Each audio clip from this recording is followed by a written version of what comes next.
Alright, welcome to another episode of Soto Desperado Plays Star Wars The Old Republic. Playing some new content in the background. This is right here where I left off last time. And I'm going to start the video. And the video is this other person I don't know. It's a new one. Educate. The UK is dying and I need to vent. Okay. Hello, my name is Kate and I'm 29 years old. I am Scottish, 3/4 Scottish, 1/4 Irish, but I spent my whole life in Scotland and consider myself Scottish. However, since June of this year, 2024, I haven't lived in Scotland or any part of the UK.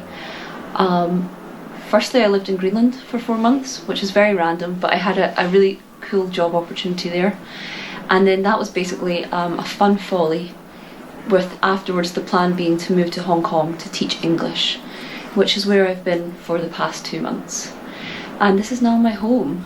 You know, I'm not saying forever, but definitely for at least a year, and I want to talk to you a little bit about why I feel that way. So, small amount of context. This channel that I'm posting this on, it's got like 100 subscribers, so it's completely irrelevant. However, what I want it to be is a channel where I interview people. I interview people because I really enjoy that. I love talking to new people, I love learning new experiences. But why I'm kind of breaking the mold today and just talking to the camera is because the last person I interviewed was a guy called Daryl Solis. And Daryl,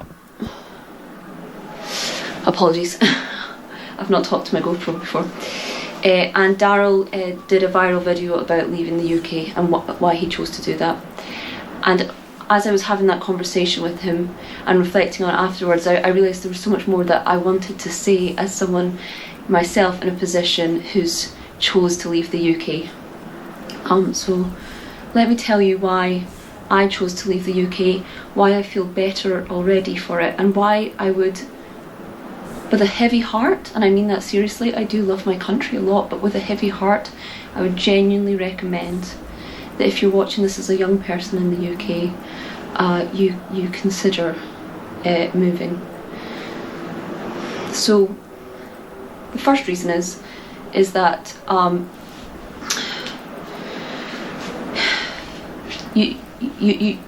you're genuinely paid shit. Like, even if you think you're on a good wage, half of that goes in taxes. That's if you're on a really good wage, right? And if you're not on a good wage, the reason you don't pay half in taxes is because the government knows that you need that money literally to survive. So the money you're making isn't to have fun with, it's literally to get you through the month so that you can work for the next month. We live in a country where if you try to better yourself by going to university, the interest you pay on your education means that it's basically guaranteed that for the rest of your working life you're 10%, 9%, so 10% of that is going to be taken away from your salary. And if you're someone who isn't making that much to begin with, or did a degree that's completely vital for the economy, you might resent that for the rest of your life 9% of your education but is taken away because of your education. Your choice to better yourself costs you so much money. And if you're like me, then you will have graduated but never had a graduate job. So you'll be paying 9% just for the experience, which quite frankly is bollocks, because, you know, for me personally, half of my experience of university was during COVID, so the experience wasn't there. But also just in terms of how I feel as someone with, you know, an okay amount of intelligence, I don't attribute much of what I've learnt in life to my university experience at all. It's just not worth It's very frustrating to owe a government so much money when you just don't feel that you've got much back in return. You know, and it's the same with taxes. Look, I grew up left-leaning. I'm still left-leaning in principle, in theory, but if you can't see where your taxes are going, it's so stressful. It's so stressful that such a high percentage of your income can be taken away from you when you know what you could do with that to better your life, and in the process of bettering your life, better the lives of the people around you and society. You know, if you could get a house, and if you could, you know, invest in some skill sets, blah blah blah, with that money, that would be good for the economy. That would be good for your community. But instead you throw it down a money hole. That's really what it feels like. I had poor mental health a few years ago, and I was told it was a priority that I get therapy. And I was put on a waiting list for therapy, and 15 months later I got a call to start therapy, and by then I had to decline it because my address had changed. So the area that I was entitled to it for, I was no longer in, and I was considered critical. I was the priority, and it took 15 months. Now, I got to sort myself out in that case. So, but so many people don't. Some people literally die, and I'm gutted for them. I have a younger sister who is quite severely disabled, and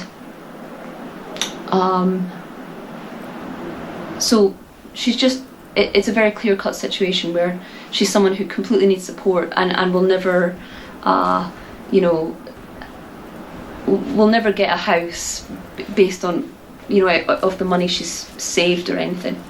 She's entitled to supported living accommodation, and she got on the waiting list this year. And in Dumfries and Galloway, it could be 5 to 10 years before she gets supported living accommodation. So in 10 years' time, theoretically, could be when she moves out of mum's. By then she will be in her late 30s. This is someone with dreams to be independent. You know, and by then my mum will be in her late 60s and will have looked after my sister for you know, 38 years. Obviously you should be such a primary part of caring for your loved ones when they're sick or disabled. That's how it's always worked, but the idea that there's basically no chance of support, and the idea that, you know, unless you're mega rich, you just have to accept that situation. It's such a disservice to my sister. It's a disservice to my mother, who has paid taxes her entire life, who's always contributed so much to this economy. Now that it's time for her to get something back, she's not going to, or, you know, at least not for basically ever.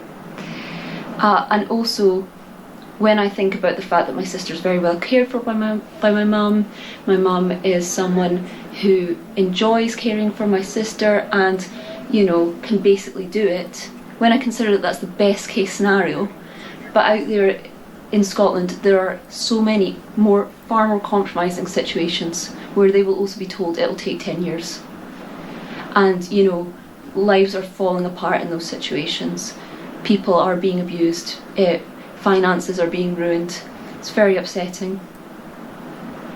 It's very upsetting to me.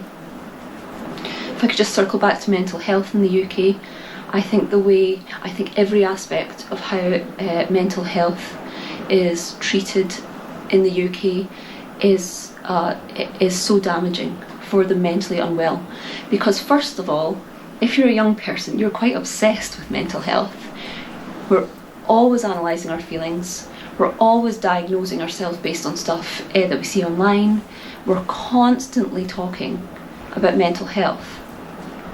But we're stuck at that stage where we're over-analysing ourselves, but no real help is given. And that's the worst of both. You know, what you want is that you get the opportunity to be self-aware, and you get the opportunity to explore who you are, vulnerabilities and all, but that you don't stay in that stage where you're kind of thinking, oh, who am I? What am I? Why do I feel like this?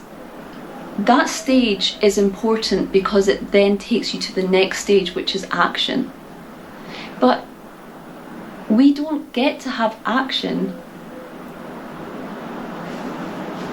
when the NHS just can't support you.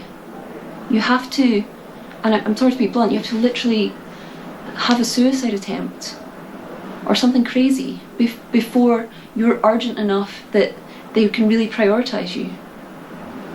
And then what does it mean that, like, you know, even when that happens, does it mean that you get to make a full recovery and you're really looked after, and a thorough investigation into your mental health is done from a holistic perspective as well as a medical one? Very unlikely.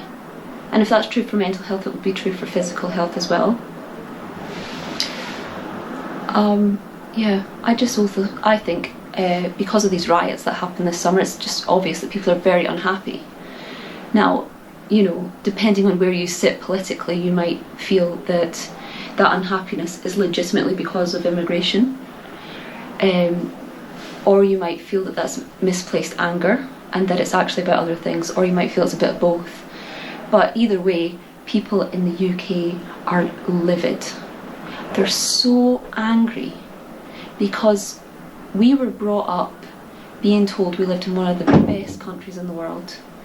You know, that you were so lucky compared to other places. Now, of course, that's true, but if every month you're working just to get through that month, and you are living in a place that isn't that nice, that's taken all your money in rent to pay for some, like, rich person's 7th holiday this year, and, you know, you don't feel respected at work, the weather isn't nice, you're becoming increasingly anxious because you're aware that you're aging and that you don't have a pension, and that you're never going to be able to afford a house, and oh shit, like, can I even consider if I want kids? You know, because if I can't even afford kids, then is it even good for me to even consider if I can have kids? And if I can't have kids, and I don't have my own place, and I've no money, do I even want to date? Do I, you know, even want to feel that I have an opinion? Do I want to, you know, really pursue my dreams? Can I? It takes so much from you. It's very upsetting. I didn't feel this upset a few years ago. A few years ago, I would have said, look, everywhere's got their problems, which is true. And I would have said, you know, a lot of this comes from a lack of perspective. If you go to other places, you'd realise that you've got it better.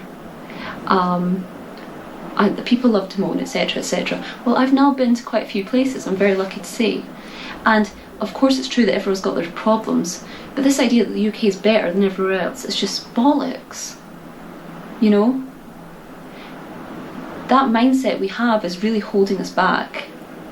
It really stops us from feeling that we can complain.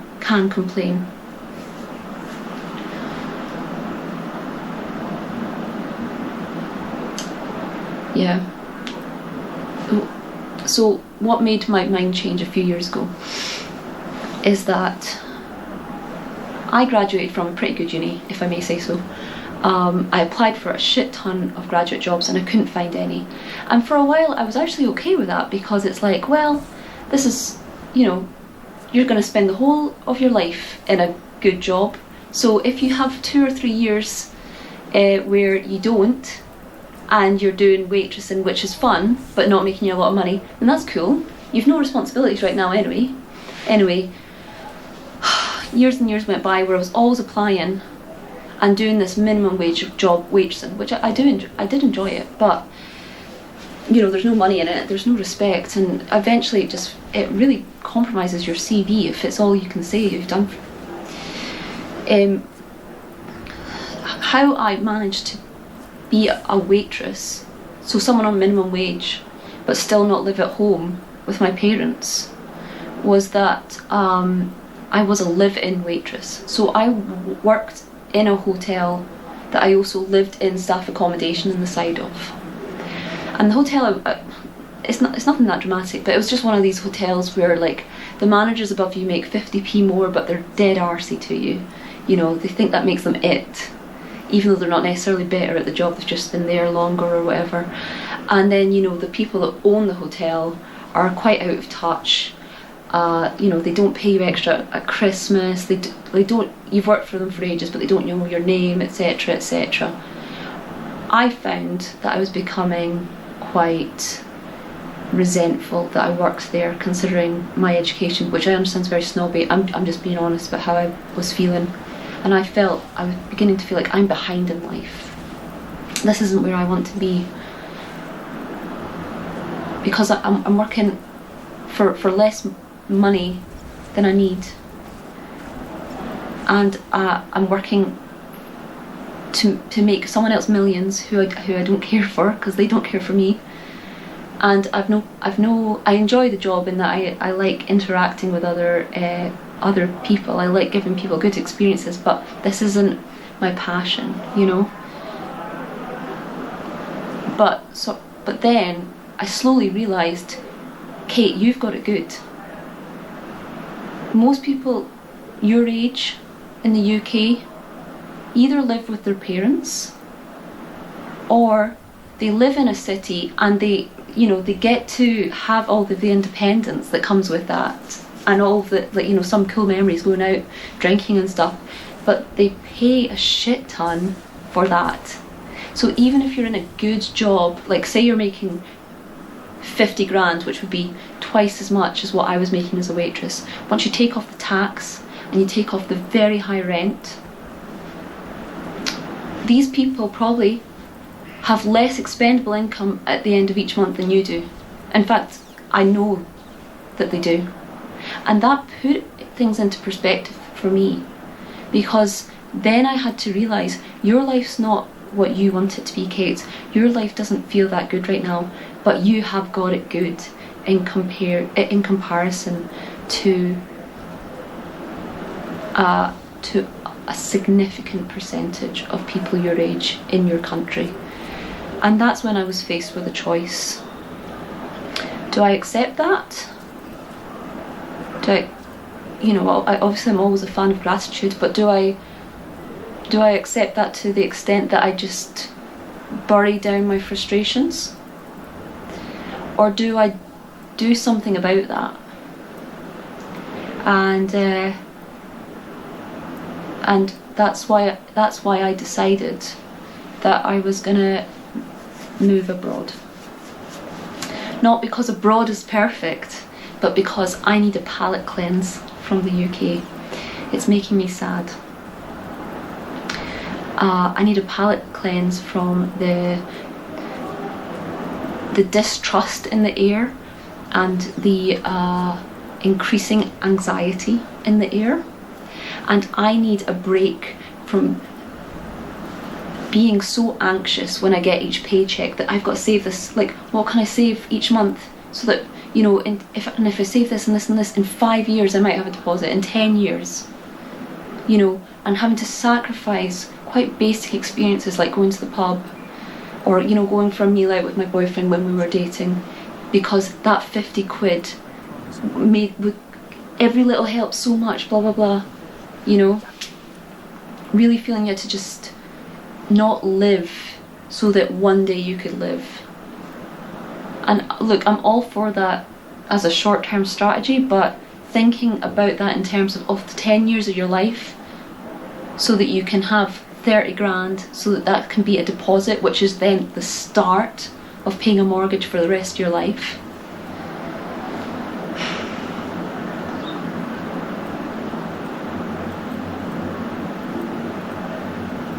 I think things are going to get worse in the UK.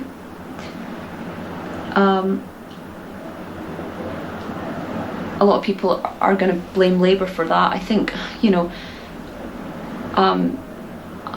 I'm still open-minded about the Labour Party, but as in the damage that's been done in the 12 years prior is still in effect. So even that is going to be tough. It's not just UK's government policies that is making the UK and the Western world a tough place to live. We also spend all of our time on social media. It drains us mentally, even when we don't realise it.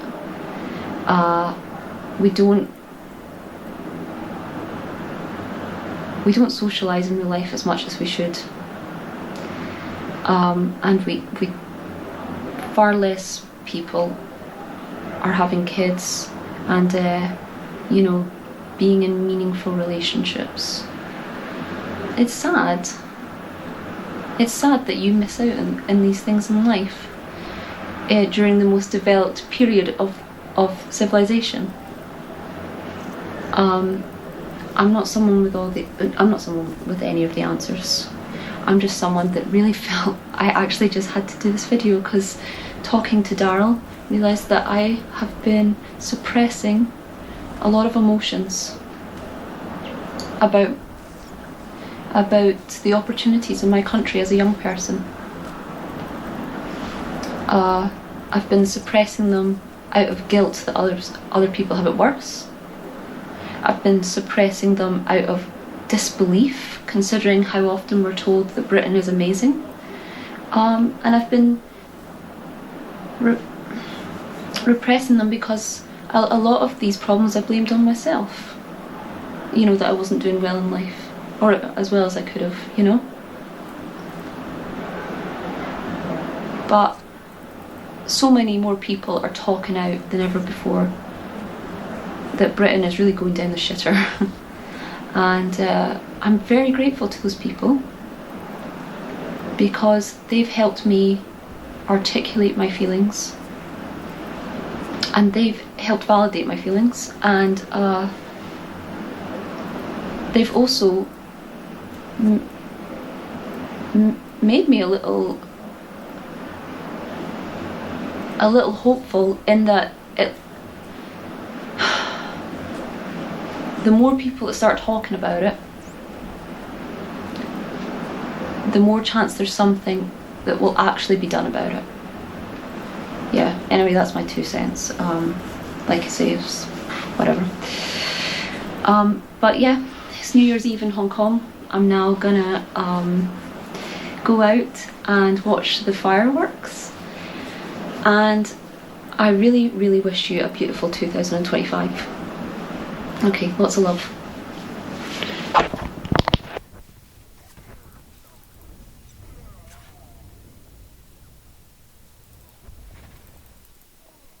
See, America's not the only one in the shitter. America's not the only one with problems. Not by far.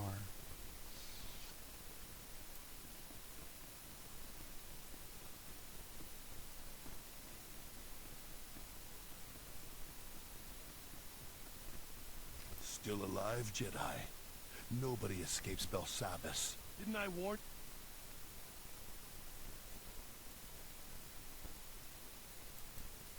We're making a mistake. I don't...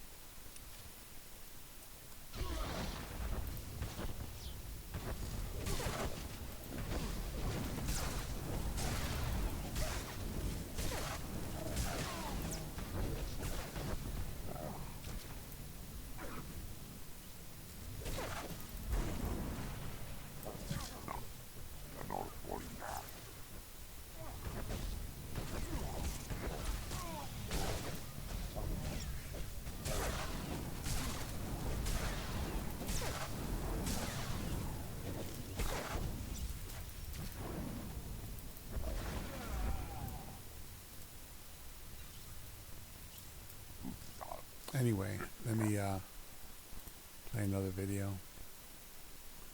Educate.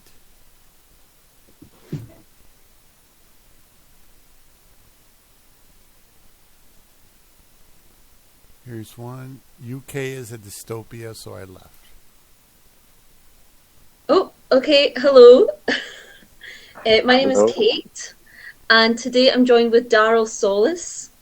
Hello, Daryl. Lovely to meet you. Hi, Kate. How are you doing? Thank you for reaching out to me, and it's a real pleasure to meet you and to do this interview today. Oh, thank you. And you're coming to us from sunny Perth. Mm-hmm. Nice. To clarify, Perth, Australia. Clarify, Perth, Australia. It is a very nice modern city in the middle of nowhere. It's situated in Western Australia. It's, you've just got nothing but desert on one side, and you've got thousands of miles of ocean on the other. But a lot of nice people. It's definitely not a perfect place, but it's certainly a place that you'll enjoy. It's a real positive vibe here. Like I said, it's not perfect, but it's good for now, and the weather's nice. Well, nowhere's perfect, but the reason why we're chatting today is because you feel, for at least this time in your life, that Perth, Australia is better for you than the Scottish equivalent, or indeed any part of the UK.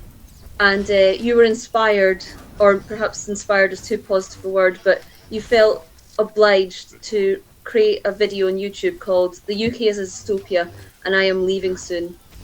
That was a few months ago, and it's now got over 700,000 views.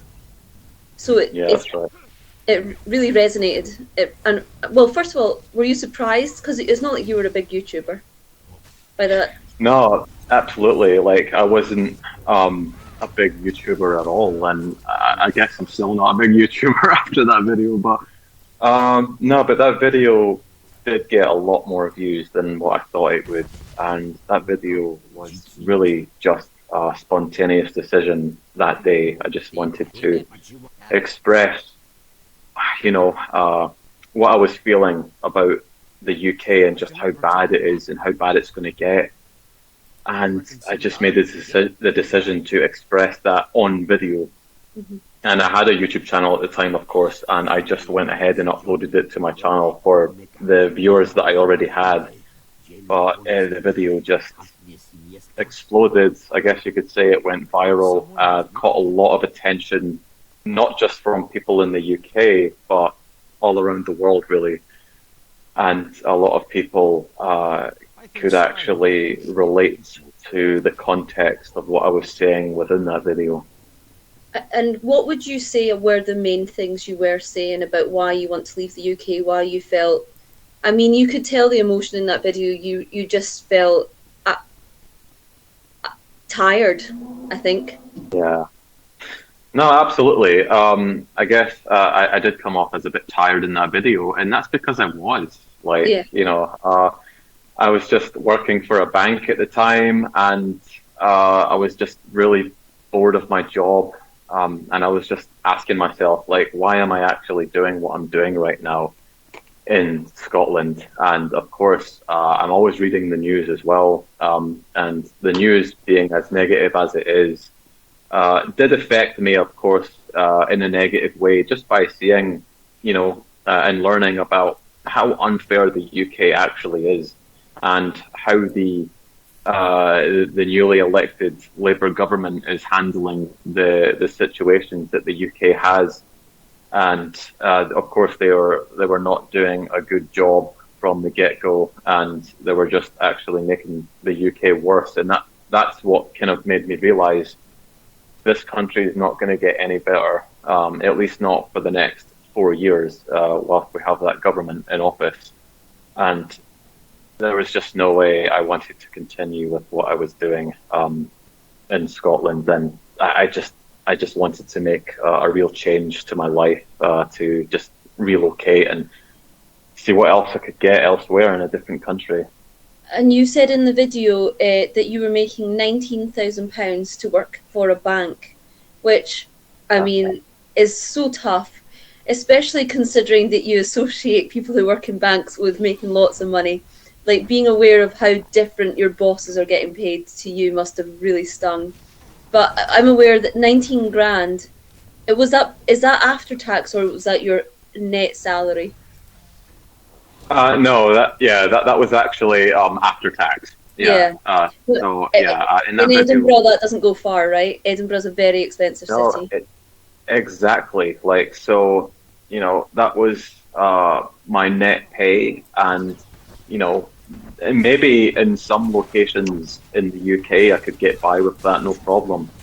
But living in Edinburgh, where I'm from, which is actually the second most expensive city in the UK after London, my money just was not going far at all. I lived in a decent place, but it was costing me, a large chunk of my salary every month, and it was just a real pain to look at the money that I had left, after paying my expenses. And that, of course, just led me to think, right, I need to make a real change here. And the change was not actually for me to just get a better job with a higher salary, because I still just wasn't happy with paying these prices and getting ripped off in the UK. I completely agree. I grew up with such an appreciation for Scotland. Well, it's the UK, but I think if you're Scottish, you do feel particularly Scottish. You grow up seeing the news where other countries are going through wars. You're aware that you're, in the scheme of things, very lucky. But I think that being aware that things could be worse, it actually makes you quite blind to when things slowly are becoming not so great, because you've always got that comparison of, oh, we're a lucky country compared to a lot. It was only a few years ago that I myself realised, hang on, this is meant to be one of the best countries in the world. Either that's true and the world is a tough place, or we're kind of delusional. And the more I travel, the more I believe we're a bit delusional. Yeah, absolutely. And because you and I come from the same country, Scotland. Yes, we know the pros that Scotland has to offer, and we are lucky to be born in Scotland and to be brought up in Scotland. We have free education, that's university education there, and of course we have kind of a good healthcare system that, well, it used to be a lot better, and it is free, but not really. Maybe talk about that later. But I do feel lucky to be from Scotland, and of course it's a shame to see what's happening to our country with the economic situation, the political situation, the social situation. It's the UK, not just Scotland, but the entire UK. It's divided, and there is no, I hate to say this, but there is no hope for the country. It is going down on every level. And it's sad for a lot of people who are working full-time, who are even in good jobs, but they still can't afford to have a good life in the UK. I think that's very true. One of your top comments, and it's why I was inspired to reach out to you, actually, because it's been on my mind. I've been thinking about it when I wasn't watching the video, is a comment from, you'll have read it because it's one of the top ones, Vanessa2363, and she says, have you noticed how people are getting nastier too? That's a survival thing, competitiveness. It's making people hopeless and unhappy. You can see the stress etched on people's faces, and a miserable climate. I loathe it, and it's given me poor mental health. And she articulated something that I've felt inside me for a while, that it's a thing called social capital, this belief that we're all in it together. That doesn't really exist anymore in our country. We've got the resentment to the people at the top, simultaneously the resentment to the people at the bottom, and just the idea that you can trust your neighbours seems to have gone, and that's very sad for me to see, especially as someone who comes from a rural community where that's the bones of a community in a small town, is that you all enjoy each other's company, or that even if you don't, that you're all in it together, Yeah, I remember that comment.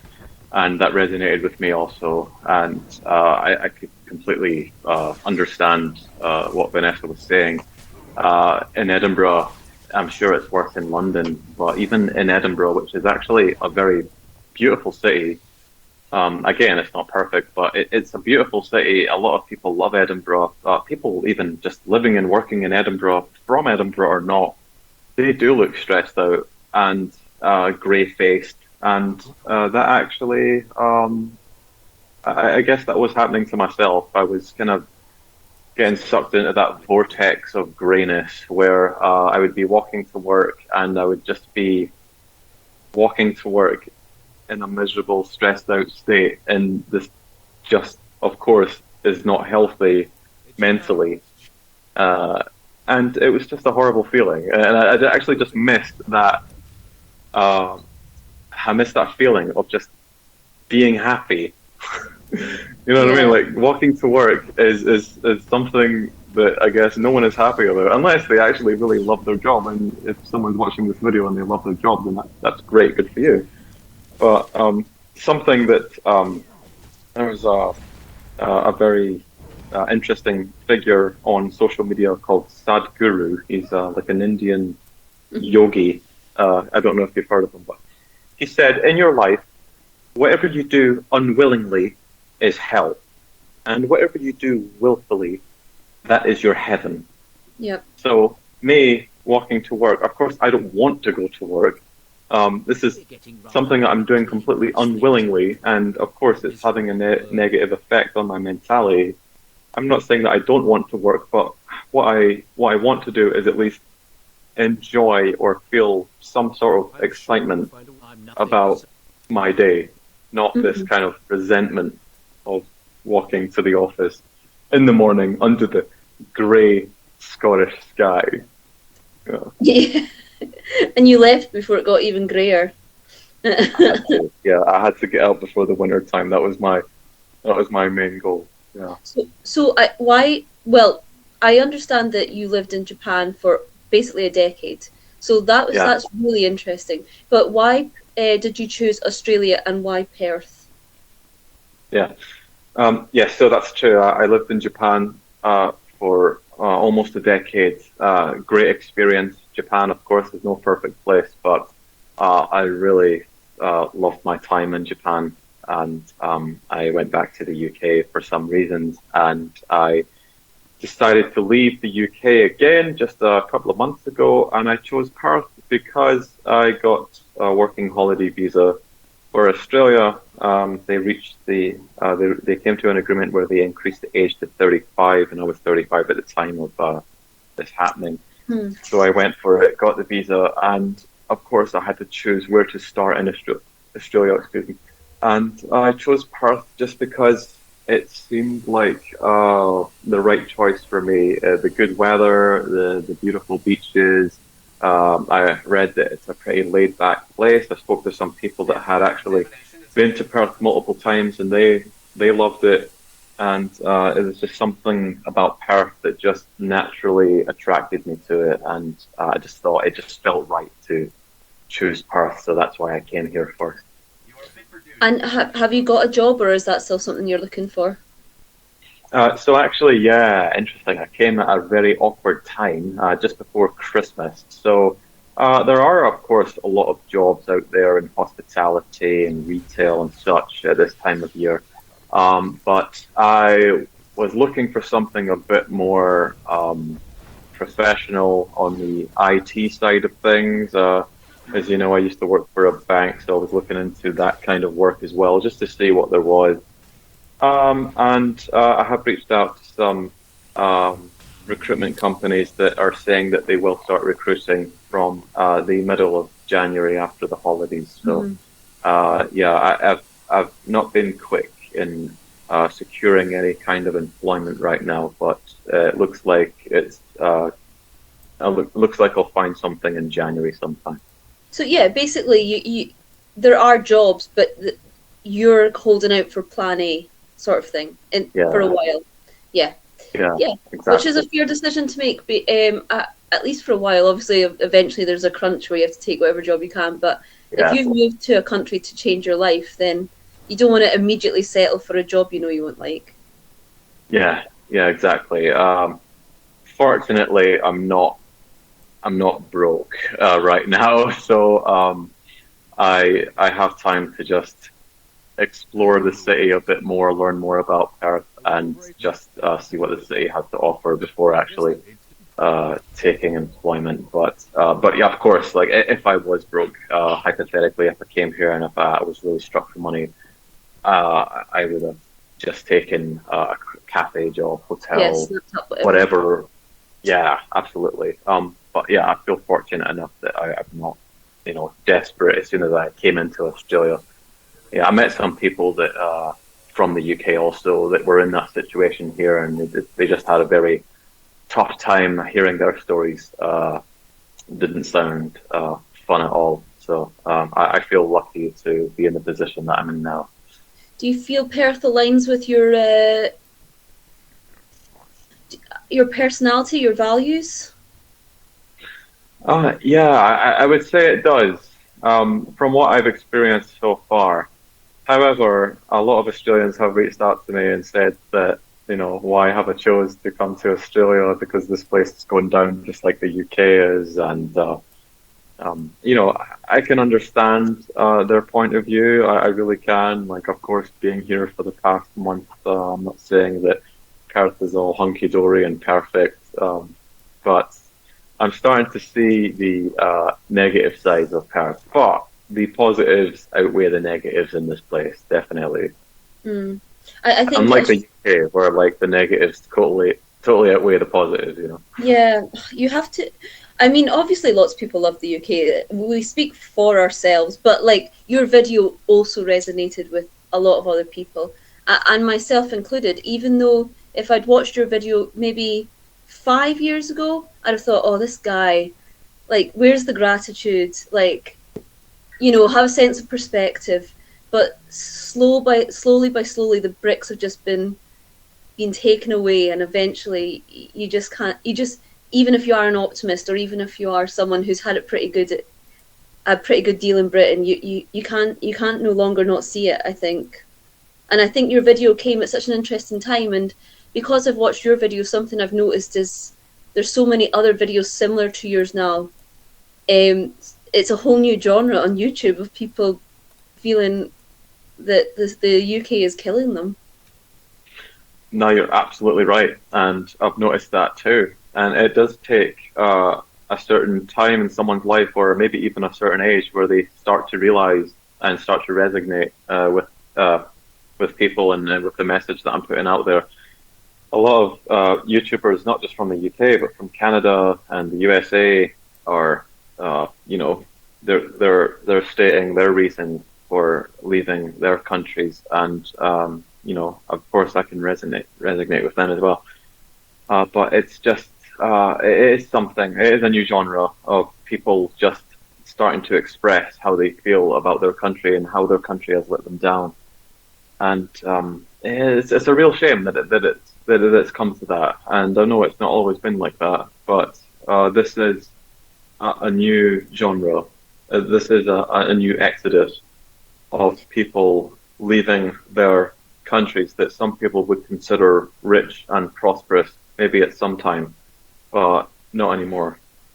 Another thing I've noticed, this is just anecdotal, it's just my personal thing that I see, is that more people than ever are, and I understand it's easy to just dismiss this as stupidity, but more people than ever seem to be falling for get-rich-quick schemes, as if that's like, they genuinely feel that that's their only way out to get rich.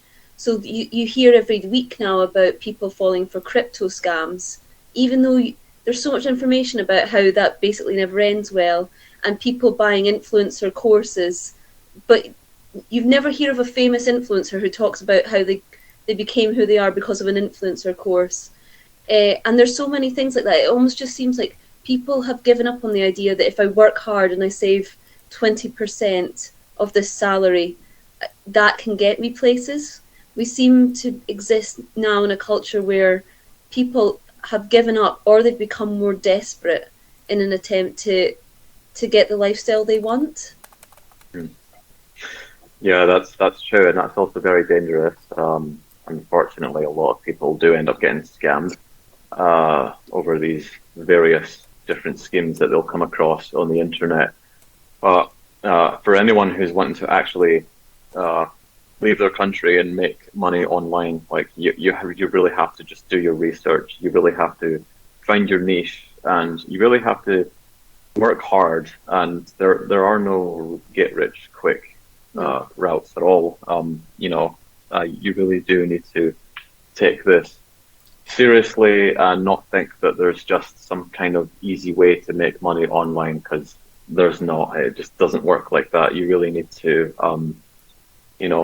lock in your focus, find your niche, and work hard on it, and just avoid those people that are telling you that they made X amount of money just for doing this, and you should do it too, and then you'll fall into some kind of trap, and of course that's never good for anyone. If someone's watching this and say they're, I mean, the specific age doesn't really matter, but they still don't have kids, they're either in a relationship where the person will definitely come with them, or they're not in a relationship, and they're in the UK with no money. So they're, I'm not trying to make the situation too complicated. I'm not saying they're in debt or anything, but if we're starting from scratch, what would be your gentle, realistic advice to that person, so that in like 18 months they can be in Australia? Yeah. So if someone is actually serious about wanting to leave, and of course they're going to have to, work on their finances. Of course, you need money to do anything in this world. But in that situation, of course, get a job, make some money, but you don't have to put yourself under too much pressure. Definitely consider your mental health first. It's not all about just the destination. It's all about the journey. And your journey starts from when you realize that you do not want to live in the UK and you do want to get out and live somewhere else. Well, from that realization, find a way to make some good, honest money, okay, whether that be in retail or in a supermarket or in an office, whatever, and just work as much as you can. But of course, protect your mental health. Yeah. Don't put too much pressure on yourself. Have a plan. Maybe even just researching, spending time online with anyone who's actually has done what you want to do. There's lots of YouTubers out there that are honest. They're not trying to sell you anything. They're just, blogging about their journey and how they've done it. Maybe they can inspire those people. But you have to get your finances in check. Get a job, work hard, and just keep that light within your mind that, this is what you want to do. And always remember why you're doing it as well. Like, if you want a new life in a different country, get as much money as you can together before actually exiting the UK. And just be productive, make it happen. And also speak to people, speak to your family, speak to your friends. Fortunately for me, I had some good friends that actually really supported me, and they hated to see me leave Scotland, but they knew exactly why I was leaving. Shout out to my best friend AJ if he's watching this video. AJ has been like my best friend for like over 17 years, and having his support really helped me with my focus on why I was doing what I'm doing. He was a very good person to actually speak to about my reasons, and he had nothing but love and support from me. So thank you, AJ. Mm-hmm. Yeah, good advice. I mean, obviously, as soon as you say you need to save a bit of money, that really upsets people, because people always feel they've got reasons why they literally can't. And obviously some of those people are correct, and other people maybe haven't quite nailed money management. But you need probably $4,000 to go to Australia. You need 2.5 to get the visa, right? So from what I remember, this may not be accurate, this is just going from my memory, you had to have something like 3,500 Australian dollars in your bank account when you enter Australia. Okay, that's after you pay the visa fee, which is about £350, something like that. However, when I actually came to Australia, landed at Perth airport. No one actually asked me any questions about finances. I got of course, I went through the immigration, and that was just a scan the passport procedure, so I didn't actually speak to anyone. And when I went down to collect my case, security personnel just came up to me just for a little bit of a chit chat. He checked my passport, noticed I'm from the UK, and he just asked me, what I'm going to be doing in Australia. Obviously, I'm just on a working holiday visa. I'm going to be here finding a job and exploring a bit of Australia. He was just a nice guy and said, good luck to me. Didn't ask me any questions about my finances at all. So Australian immigrants, they're pretty used to young Brits coming through, right? Yeah, exactly. Maybe that was it. Just because I was a British citizen, he kind of just felt a bit more comfortable with just having a chit chat, and then didn't feel the need to go any further. But that's not to say that you will not, have some serious questions when you enter Australia. But of course, you're going to have money for your trip here. So I would say, come here with at least as much money as you can, really. If you were to come here with 5,000 Australian dollars, that's £2,500. I would say that's even enough. Okay. Yeah. So a person over a year would have to save 250, being able to save £250, and then in addition, the plane ticket. Mm-hmm. Yeah. I mean, it's tough work, obviously, but there's ways that you could decide it was worth it, or maybe even have an extra job. And then, of course, there isn't just Australia. Australia's, I think, the most common, and it's definitely one of the easiest to get into. But you've proved that there's other places because you've also lived in the UK, USA, and Japan, right? I was in the USA for not that long, actually, only about 5 months, and that was just on a tourist visa. So I didn't actually, work there or anything like that. I was living there for just under half a year, and that was a great experience. But so I also lived in Japan, and I had a proper work visa for Japan. That was actually quite easy to get, once you're in Japan and once you're actually in employment, it's not much of a hassle to get that visa. But yes, there are other places to go. But those places, if you can go somewhere else on a working holiday visa, there is New Zealand, I believe, Canada, those countries. None of them actually attracted me that much. The Canadian, the Canada system at the moment is not going well.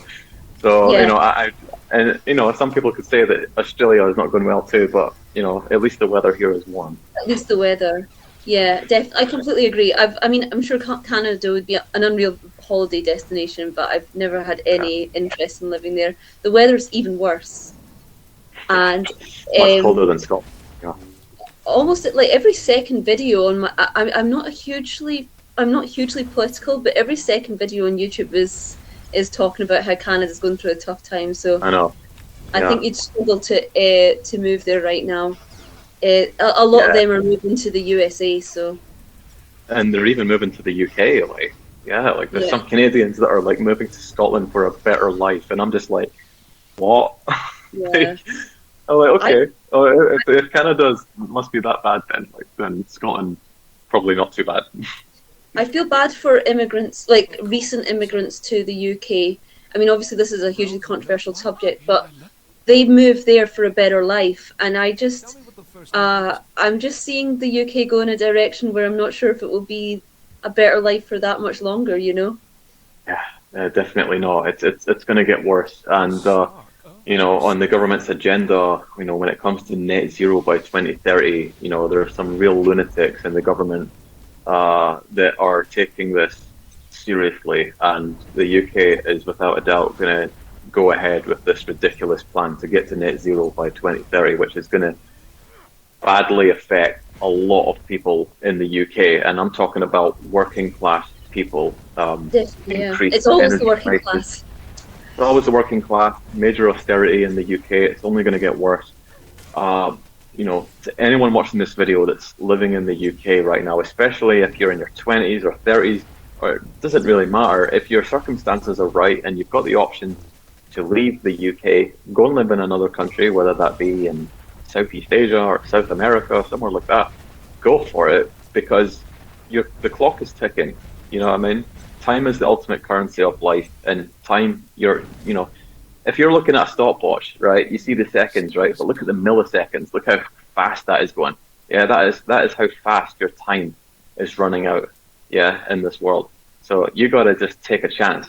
To anyone out there who is even having this thought of relocating for a better life, that just means that you've already made a decision. Like, you're going to have to just go for it.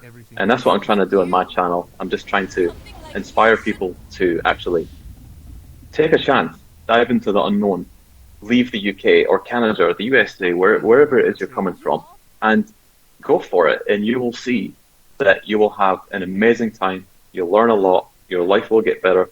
Just have the courage to go ahead with it. I really respect that a lot. I've got a few statistics about the UK. So 30% of young people in the UK want to leave.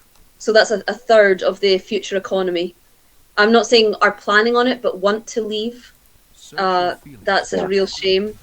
14% of young people, which means 16 to 25, are unemployed. So 14% literally have no chance to have any life outside of their parents', spare room, and are just getting resentful and depressed. I mean, there's definitely a mental health crisis. There is, and unfortunately, this is only going to get worse. Things are only getting more expensive. There's going to be a lot more pressure on young people. I just cannot see, a bright future for the UK. Rent prices are going up. Housing prices are just out of the question for most young working people in the UK. And it's a real shame, because the UK is just not a prosperous country. There's nothing actually going for it. A lot of companies are shutting down. Jobs are going. People are getting laid off. Yet the government still want people to come off of benefits and get back to work. Or how can people get back to work when the salaries are low, the job stability is very low, and companies are just not wanting to actually hire British people as well? Like, if you've noticed in the UK, like, every taxi driver is not from the UK. Yeah. You know what I mean? Like, look at all the staff in a lot of the stores. Like, most people that work in the UK right now, they're not from the UK. They're all foreign, and a lot of them, when you chat with them, it's their second job. Yeah. So, loads to unpack there. People working a full-time job, but also they're an Uber driver for like 25 hours extra a week.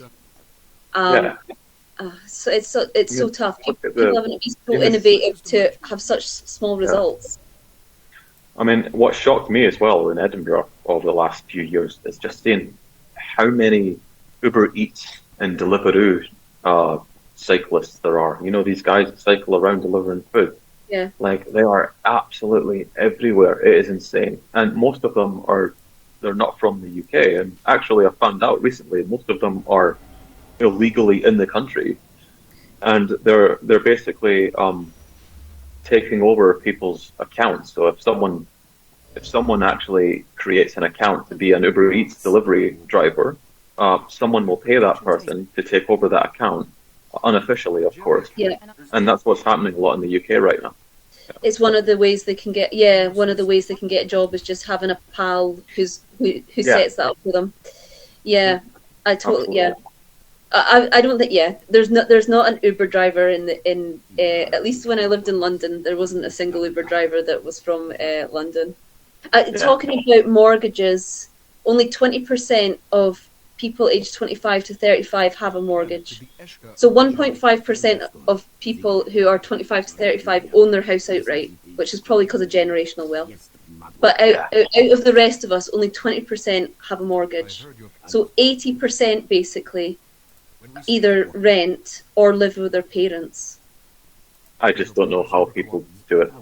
Like, it is insane. Like, trying to get a mortgage. Like, I looked into it. There was just no way. You're not getting what the house is actually worth. Like the price you're paying for a house that you're going for, the house is nowhere near that much worth. Like it's just a total rip-off. You know, you're paying £200,000 for a house that's worth £50,000. Yeah, definitely. Like the only reason that they're so expensive is because there is high demand. Of course, people are still buying houses.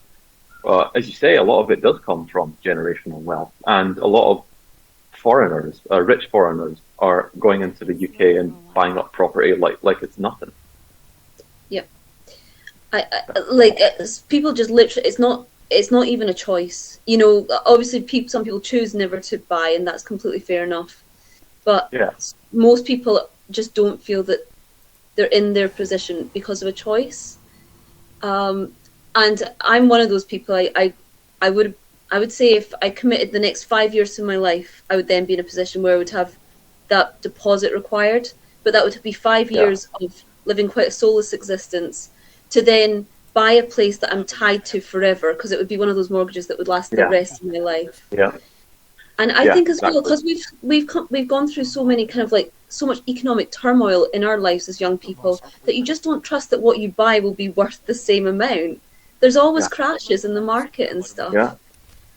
Yeah, and interest rates go up in the next sort of recession. Like, how can you keep up with those interest rates? It's what bothers me about buying a house is that you're locked in to this for a good 20 to 30 years. So no matter what, you have to come up with that money. It's like paying the mafia for protection or something. No matter what, you've got to come up with this money every month, and you cannot be late. And if you're late, the government or the banks will penalize you for that, and they could even take the keys away. Definitely. So out of the new mortgages that were signed off on last year, 31% of them are going to go past the owner's retirement age. So 1/3 of mortgages that are now being taken out is with the understanding that past the age of 65, you're still paying a mortgage. Wow. Yeah. Which, I mean, what a bitch. I couldn't sleep at night. I wouldn't be able to sleep at night. It's so much stress on a normal person. Yeah. That pressure of just coming up with that money, no matter what, that could rise because of the interest rate could rise. But it's, of course, it is, renting a place has its benefits over actually buying a house. Personally, I would never buy a house or a flat if I could not just buy it outright. I would never sign up for a mortgage. There's just no way I would do that. Unless, I could, pay maybe at least, let's just say 50% of it, and then maybe just pay the rest of it via mortgage. I guess that would be okay for me, depending on the actual flat and if the heart was really in it. But just people just buying a first home, like even like a couple, a young couple in the UK just wanting to buy their first home and signing up for a 30-year mortgage, putting down that minimum deposit, you know what I mean? And then just paying the rest of it for the rest of their life, not knowing if they can actually come to the end of that mortgage. But people do need to understand that renting does have its benefits. Mm-hmm. You can, at the end of the day, if you're buying a house, if the boiler starts to shut down, that money, you need to come up with that money to fix it. Not the landlord, because you'll be the landlord. Yep. So apparently there are a lot of hidden fees when it comes to buying a house. You're not just buying the house and that's it. You've got to consider in Scotland, you've got like this land tax that you need to pay. You've got all this maintenance that you need to keep up with in the house. If anything goes wrong, then financially that's on you. If you're renting, then that's on the landlord. So if the boiler shuts down, you can move out like soon, and you can just stop paying the rent. You can just move somewhere else. So renting a place does have its benefits. But of course, you don't want to get ripped off at the end of the day by paying, ridiculous amounts of money. Like, who wants to rent a flat in Edinburgh or London for like a tiny little box flat for like £1,000 a month? Like, that's just a pure rip-off. Like, compared to what you can get in different countries, say, if you wanted to relocate to Thailand or Malaysia, you can get a nice 2 or 3 bedroom flat with a swimming pool for like less than £1,000 a month. Yeah, definitely, easily. And then obviously the dream is that you combine that with a Western wage if you can work remotely. I was wondering if, because obviously when we're talking about poor wages, what we're talking about mainly is how that affects your ability to live financially. But another thing that I've realised over the past few years, and I wonder if you feel similarly, is how much that seeps into every aspect of life.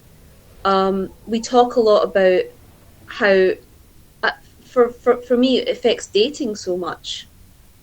Because, for example, with my last boyfriend, who was a nice guy, but, you know, we weren't soulmates, but I really thought if I ever want to own a house, I need to do that with someone. Mm-hmm. I feel like a lot of couples end up staying together in Britain who aren't so happy, but also some people are just never feel that they'll ever be able to start dating at all.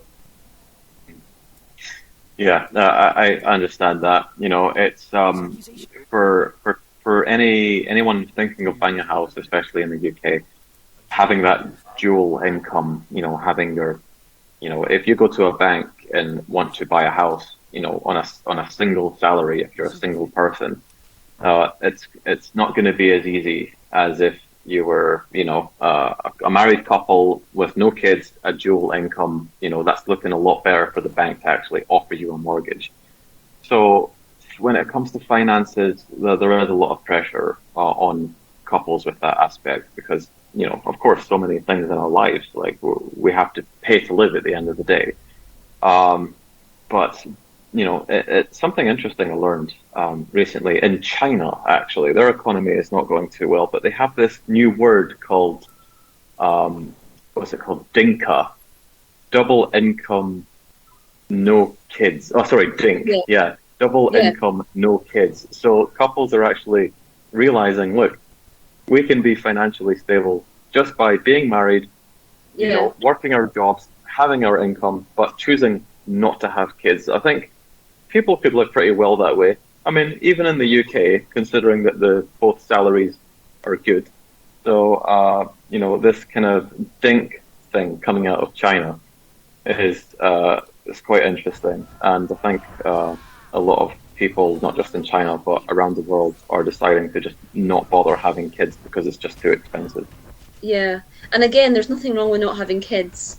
But if you're doing it because you can't really consider the alternative, you know, then there's so many reasons why that sucks. Obviously, on an individual level, that really sucks because you should be able to live the life you want, but also it's just terrible for the economy. It's not a good long-term strategy for a country.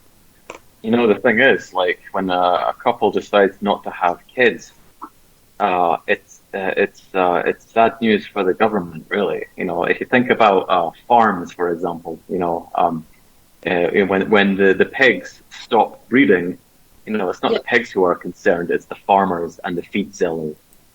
So it's the same thing with human beings. Like, if we're not producing in the country, like the birth rate is, you know, the lowest in South Korea right now, and you know, the government is so concerned about this, of course, as they should be. But if you ask any young South Korean person just going about their day, doing their job, trying to live a good life, they're not worried about it at all. No, why should you be responsible for an economy? And why should you produce kids to who you would presumably love to contribute to an economy that you don't love? You know, part of like the welfare of your children is considering whether they should be in certain environments. So so many silly decisions are being made by the. It's not just the UK, and I'm sure you know this so much now from all the feedback you've been getting on your videos. It seems to be a problem in so many developing countries and happening at such a rapid speed. Mm-hmm. Yeah, it's really quite shocking just what's going on. Not just, like, I'm not talking about China anymore, but in the Western world, the UK, the USA, Canada, of course, Australia falls into the Western world. But you know, I would say Uh, Going by what I've heard from people who are not from Australia but they're living and working here, like they love it here in Australia and they have no intention on actually going back to their country. That's including British people, and I know a South American girl who has lived here for about 9 years or so, and I asked her, have you ever considered going back to Peru? Because Peru just looks like a beautiful country, nice foods, you know what I mean? But she just, of course, I've never been there, but from what she said, it's too dangerous, it's too corrupt, and she's just not interested in moving back to Peru. Yeah. Yeah. Well, fair play. Like it's. I mean, so the negatives of growing up in our time are obvious and have been laid out. But the one thing that we can be grateful for is that one of the solutions we do have at our resources is that you can get your shit together and experience the world. Yeah.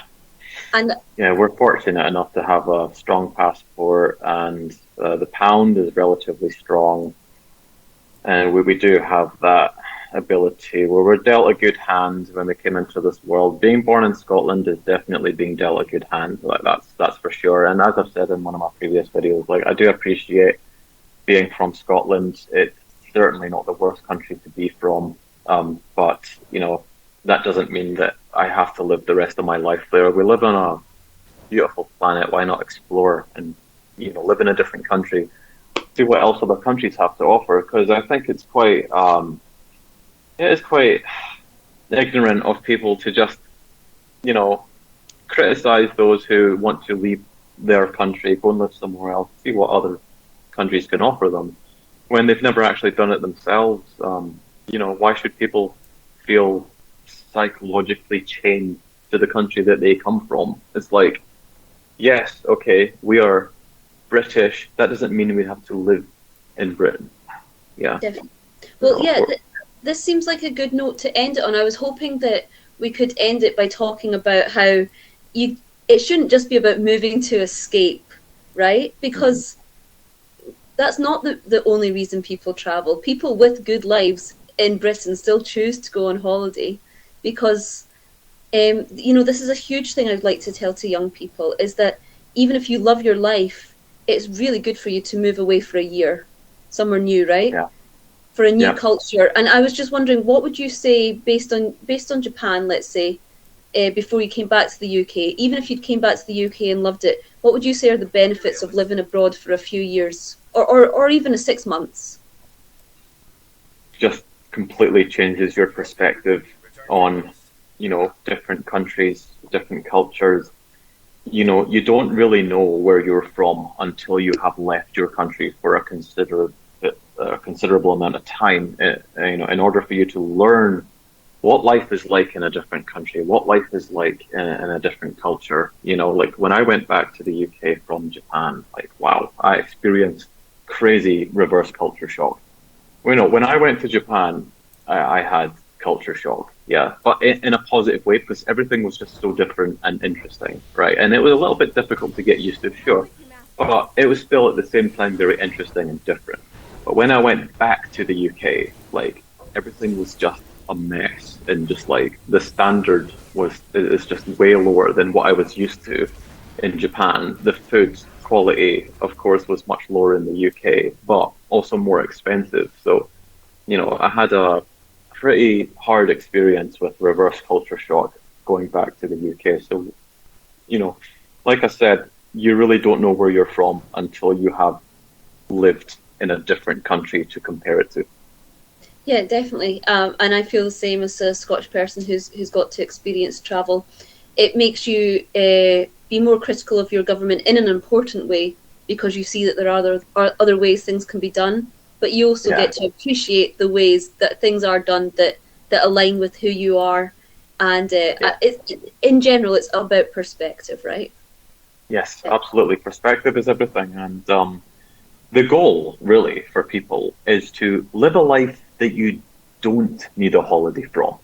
Why are people living and working in jobs that they hate in the UK and countries that they don't like, just to go to Spain for like a few weeks just to have a good time and then get back to that life that they don't like in the UK? The ultimate goal for us is to live in a country that you don't want to escape from, that you love being in, you know. Yeah. Like I don't want to have this mindset where like I just, oh, I need a break. I need to go to, you know, a different country for a while because you know, like my life is too hectic. Like why not just find a place where you can live for the rest of your life and feel completely content there and not need to actually have to go somewhere else for a break. You know, the ultimate goal is to live a life that you don't need a holiday from. Well, I think, Daryl, it's fair to say that you are trying your best to live that out. And I Yeah, majorly respect that. You know, if you hear these people chatting, you can make a speech in a pub any night of the week about how things need to change in your life, blah, blah, blah. But you've actually gone out and done it. And obviously that's immense for yourself. But because you're doing it on a public platform, you know that along the way, even if you inspire one person, that is genuinely amazing, right? So major yeah. respect to you, Daryl, and good luck. Thank you very much, Kate, and thank you for having me on your show. It's been a real pleasure, and yes, for your viewers out there, you know, if All you've three of got them. yeah, if you've got a vision to get yourself out of your country and go and live a new life somewhere else, I just say go for it. You know, dive into the unknown. That's what my channel is all about. So you're welcome to check out some of my content, and Absolutely. I'm sure Claire is going to have. I'm sure Kate is going to have a lot more interesting content for you guys as well. So thank you. Cheers, Daryl. Thank you very much.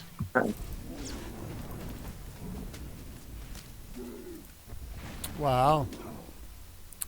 Sounds like European youth are dissatisfied with the job situation as well. Nobody wants to work 40, 50 years for nothing. And that's what happened to me. I wound up in a position where I just had no pull socially. You're all right. And because I had no pull socially, I got whatever leftovers people were willing to let me have. And people don't care. When it comes to business systems, these people lie to themselves, and they know they're enslaving you to the company. But it's either they sell you out or they get sold out. You know? They'll always put themselves and their family first. You know, they're nice to you until they, you know, if you jeopardize their standing or what they're trying to accomplish, then yeah, you'll be in trouble. And they turn on you, these people. But the whole world is a slave pit. It's just that wealthy people, what they've done is they created systems through business that pay for their time. So in other words, they get paid more than their time is worth. And so they have bought themselves out of the system, slavery, by enslaving you in their stead to the work. And that's it. That's really what happened.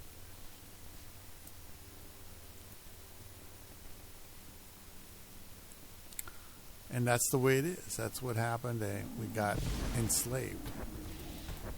And the thing is, they're never going to admit that. They're not going to tell you the truth. They're going to just lie to you.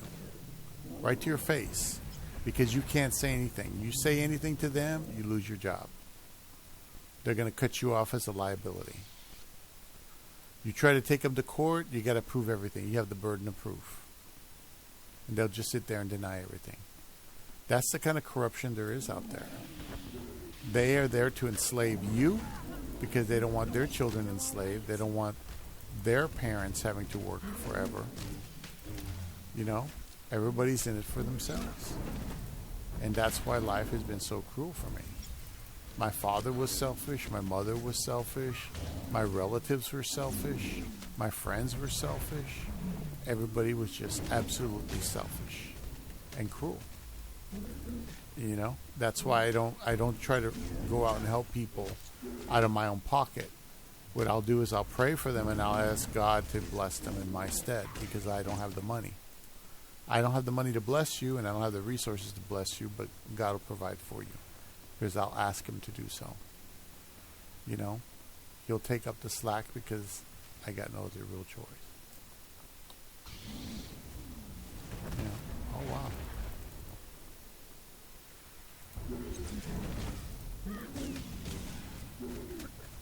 I didn't expect that to pop out of the damn thing.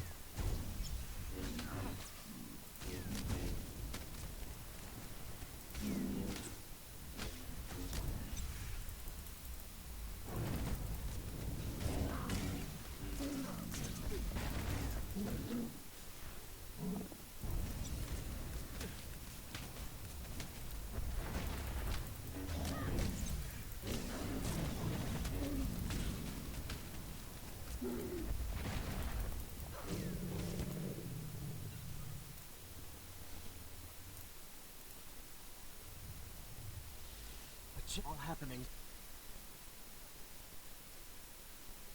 Your family's baby's doing. I came home on my own. If you don't have the check, Gaten Cove, and you.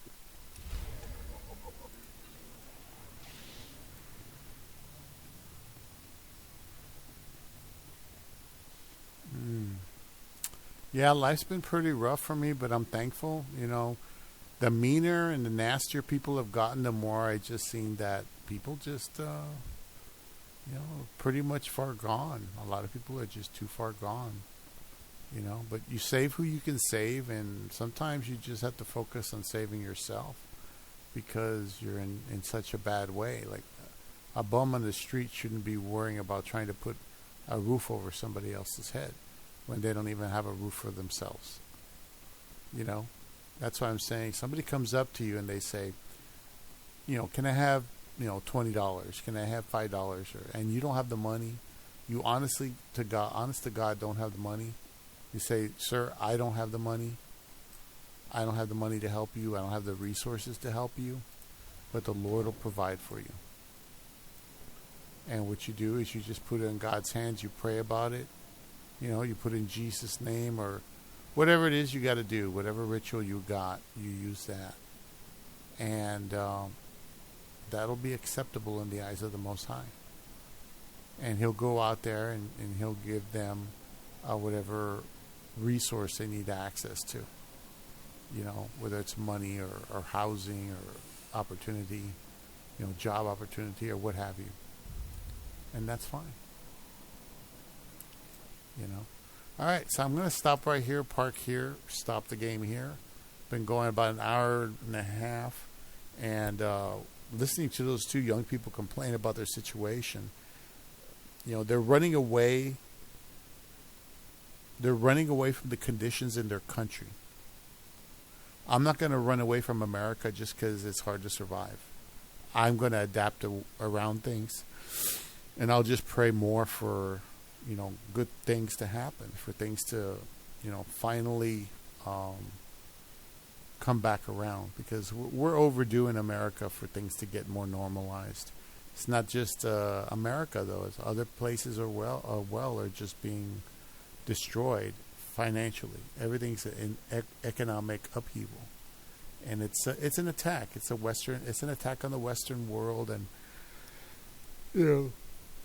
the Eastern world has also been getting it, but they've been getting it for longer than we have when you think about it, because some of these people are just under tyrants, essentially tyrants, and you have no rights and you have nothing. Over there in Europe, they don't have freedom of speech because they're still under the king or the queen. Yeah. But anyway, thanks for watching. One man's humble opinion, right? You take care. Bye-bye.